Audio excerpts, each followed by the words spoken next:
I have been commissioned to teach a class on the acrylic pouring, so I decided to do a little practice class with my family. And so we together made these paintings, my two children, my husband, and I. So I'm trying to come up with more of a shoestring beginner budget amount of paint and paint product. And I have, and we had some success with it. This one and this one are my husband's, and these two green ones were done by my 10-year-old son, and I think they both turned out really well. There's some really cool stuff going on. I got these canvases in a pack of 10 at the local art store, and it was great for experimental purposes because they averaged out to be about $1.50, $2 per canvas. These were done by my daughter. She's 6. She really liked the swipe technique. Alright, today we're going to be doing a demonstration for the beginner with a shoestring budget of art materials. If you follow my channel, you know that I usually don't use silicone, and I use golden acrylic paints exclusively along with GAC 800 to ensure against crazing. But today I wanted to do a class for those of you that just wanted to try it and didn't want to spend a lot of money. So first of all, the canvas, I bought that canvas in a pack of 10. These are some that my family and I did together for fun. That pack of 10 I got at my local art store for 20 bucks, so it averaged out to be about $2 per canvas. You're going to need a canvas. You're going to need some mixing cups. I'm using these 3 to mix my 3 colors. Then I have this one to do the dirty pour, and these are measuring cups for my ratios of paint. And then I also have some stir sticks, 1 for each color. I have 3 colors of paint, black, green, and light green. And those are just, it's not craft paint, but it would be your beginner / school brand of acrylic. Amsterdam Standard series. Also, you could get your Liquitex Basics that comes in a similar tube. Those are both a great, affordable beginner acrylic. ModPodge. This is the glossy ModPodge. This is what I'm using for the PVA that a lot of acrylic pourers online use. Some use Gluol, Elmer's Gluol. You don't want to use the school brand of Elmer's because that is water soluble, and your painting will be water soluble, and you don't want that. Also, Floetrol. You do not have to get that big of a container, but for me at this point it's more economical. It comes in a quart size, I believe, for less than $10. You will want to pick up some silicone. We will be using silicone today. Normally I don't, but the reason I don't normally is because I'm trying to sell my paintings, and there's not been a lot of research done on whether silicone compromises the quality of the painting over the long run. But for today's purposes, it will be fine. The way I get around it usually is that Golden brand acrylics, they publish their density chart of their pigments online, so you can judge what's going to go down and what's going to come up, which creates the cells. You'll also need a little bit of water and paper towels, and you want to cover your work surface with some plastic. Today we're going to be using this color scheme, which my son chose, and he has only done a couple. As you can see, obviously I've got more of the green than the other colors left over. He got some great results, so I thought we'd try that. First thing we're going to do is mix our paint, I have prepared the canvas by putting pushpins in the bottom so that it'll stand off the table a little bit and drip freely without getting stuck to the table as it dries. I'm going to be using 1 part Floetrol, 1 part ModPodge, 1 part paint, and then I will add 1/2 of a part of water and a few drops of silicone to 2 of them, but leave the other 2, the last paint, a little thicker. So I'll start off by measuring out the Floetrol. I really find these little measuring cups very convenient. You can get a pack of like 100 of them on Amazon. Oh, also you need to stir up your Floetrol. Shake it up. And it wouldn't hurt to strain it, because lately I've been getting a lot of trash in my paintings, and I think it might be from the Floetrol. Just with a paint strainer. Alright, so I'm going to pour 1 in there. 1 in there. This recipe would, this amount, this volume that I'm mixing up, would be good enough for 2 of these paintings. Just so you know. So that's the Floetrol. I put that in all 3 of my paint cups that I'm mixing up. Now I'm going to get the ModPodge.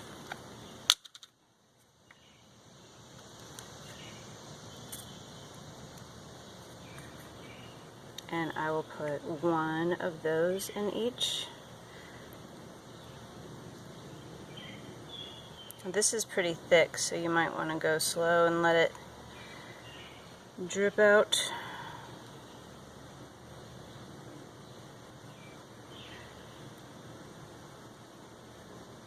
I also saw some dried globs sort of blob out as I was pouring that one, so I'm going to make this be my background color, which will be the one that I don't add the 1/2 part of water or the silicone to, which is also going to be black. Black. And then these will be my foreground colors. Now, that doesn't mean I'm going to paint the background. I'm just going to assist the black in going down by not adding water, which means it'll be denser, and by not adding the silicone, which sort of pushes things up, floats to the surface. Alright, I have the glue, or the ModPodge, in all 3 cups. So now I will add the paint. And I'm just going to reuse these cups. And as you can see, or can you, I reuse them quite a bit. I try to be as thrifty, as economical as possible. Hello, pork chop. I'm going to, excuse me, now add the paint to each one of these. 1.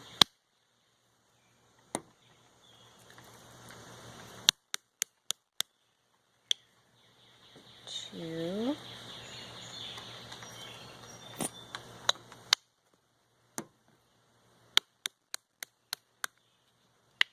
And 3.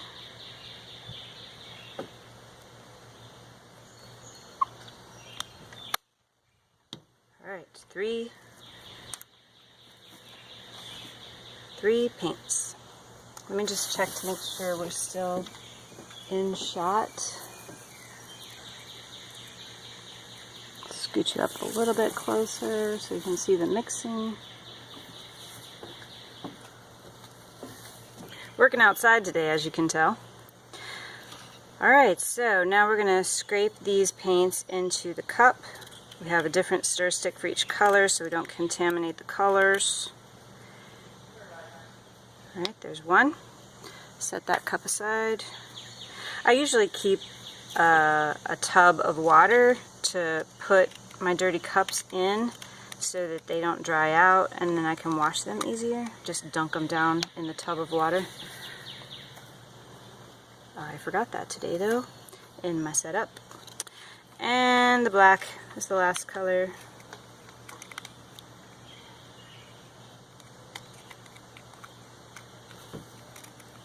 Whoop. Trying to scrape along the sides, make sure I don't waste any.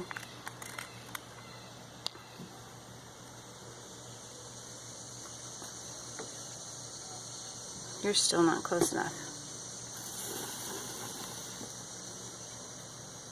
So you can see there is paint in all of these. So we'll just, oh, sorry, water. Now you'll notice I forget about the silicone, and that's on purpose because that comes after the stirring. So half part water to these two.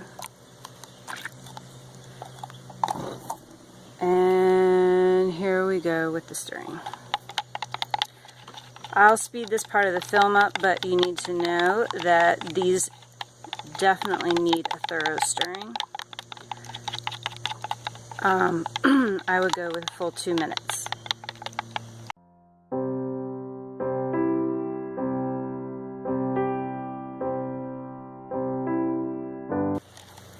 Now onto the light green. Sorry these cups are not clear, but in sticking with the shoestring budget theme, I went with what we had at the house.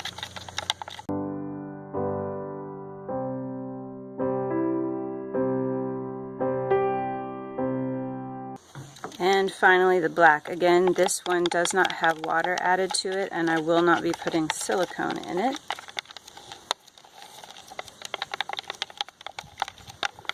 So it is thicker. Also, this is the one that had the globs that I spied as I was pouring out the ModPodge. I don't think you can really strain ModPodge because it's so thick, but this is for fun. This is just beginners trying out a different painting technique, so we're not going to worry about that. I do not use ModPodge in my paintings that I sell. My recipe is 2 parts Floetrol, 3 parts GAC 800, which is a golden acrylics, Golden Artist Colors brand medium that prevents crazing, which is the cracks that sometimes occur as the painting dries. Okay, I think that's done. And you're still in shot. So now we're going to take the silicone. Some people use a spray. This is a dropper that works just fine too, and then you can really just count the drops. So I'm going to do, oh, well, that didn't work out. 3, 4, 5. I did a whole squirt in that, so we'll see what happens there. Now, I'm not going to do a thorough stirring, but I am going to incorporate the silicone by just going 1, 2, 3. We'll do that in the next one. 1, 2, 3. And the black doesn't have any. Alright, the paints are prepared and we're ready to do the painting. I'm going to pause the video and set up the shot. Alright, this is where you might want to get some paper towels at the ready, or a rag that you don't mind ruining, because your fingers are going to get messy when we get to the tilting part. So we're going to do a flip cup today, and I do have a clear cup for that. You want to think backwards with the flip cup, so whatever colors you want to show up on top you would put first at the bottom of the cup, because you are turning it upside down. So I'm going to take this stick out of here,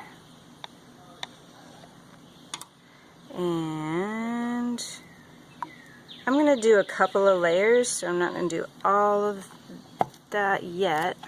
So light green, dark green, and then my black, theoretically this will end up in the background. And we'll just do that order again. Light green, dark green, and the black.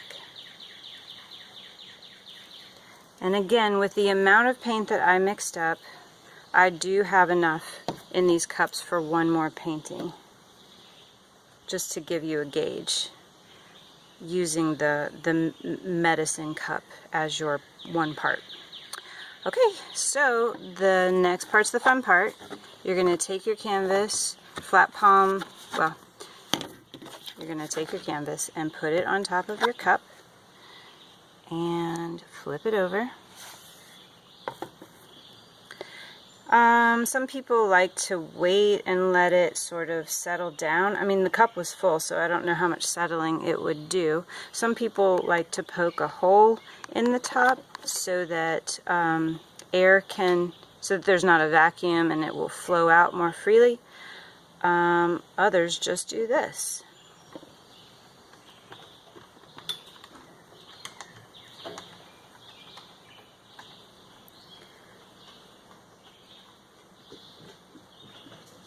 Okay, so it didn't look like much for a second, but as it's settling in, I'm going to take you down to check it out. As it's settling in, sorry, you can see that cells are starting to develop. The light green is coming up from under the middle green, and the black is settling to the bottom. Alright, now is the messy part. Let me set this tripod back up. We're going to tilt and spread. Oh, another part that you're going to need is a heat gun or a torch, or a blow dryer works just fine too. That's what we use for these paintings. So you want to go corner to corner. So I went to that corner and let it run off. Went to that corner and let it run off. That's why this is messy, because now it's dripping on my fingers. I let it run off that corner, and then the last corner.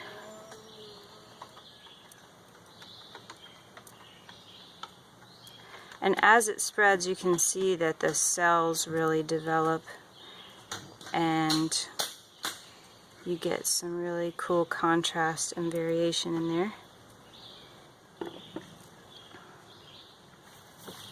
I'm going to let that sit for a second, and I'm going to go get my blow dryer, or my heat gun.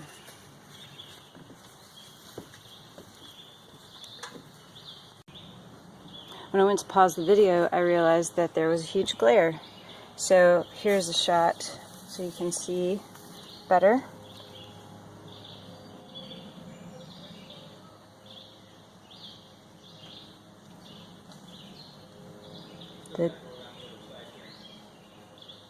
I have a better shot here for you to see the development as I hit it with the heat gun. This is just a quarter cable heat gun. But again, the other paintings that I showed you earlier, we use a regular hairdryer and it's fine. Also, you could buy a culinary torch. I haven't had much luck with the culinary torches. They don't seem to work consistently for me. I think it's because I got resin all over them. My fault.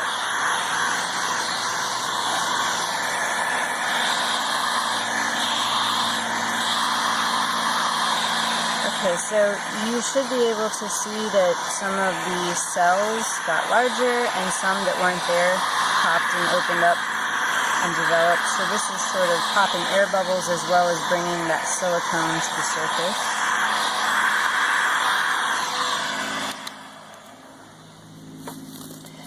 And that's a finished painting. Storage issues are pretty big with these because they do take a good, I'm trying to get a shot without the glare, there we go. They do take a good 2 weeks to be completely dry. You could probably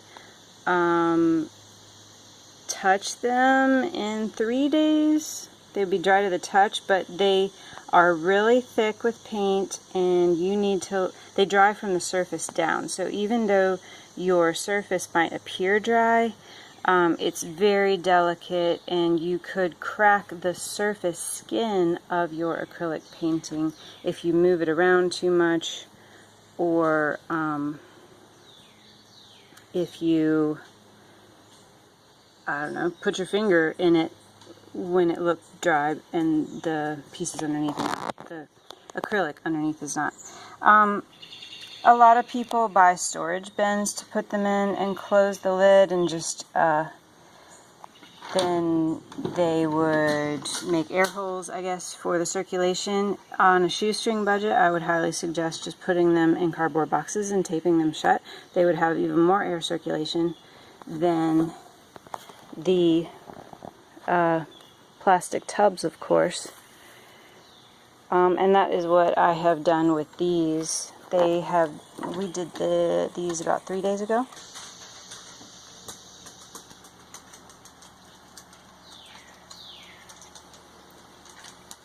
Thanks for watching.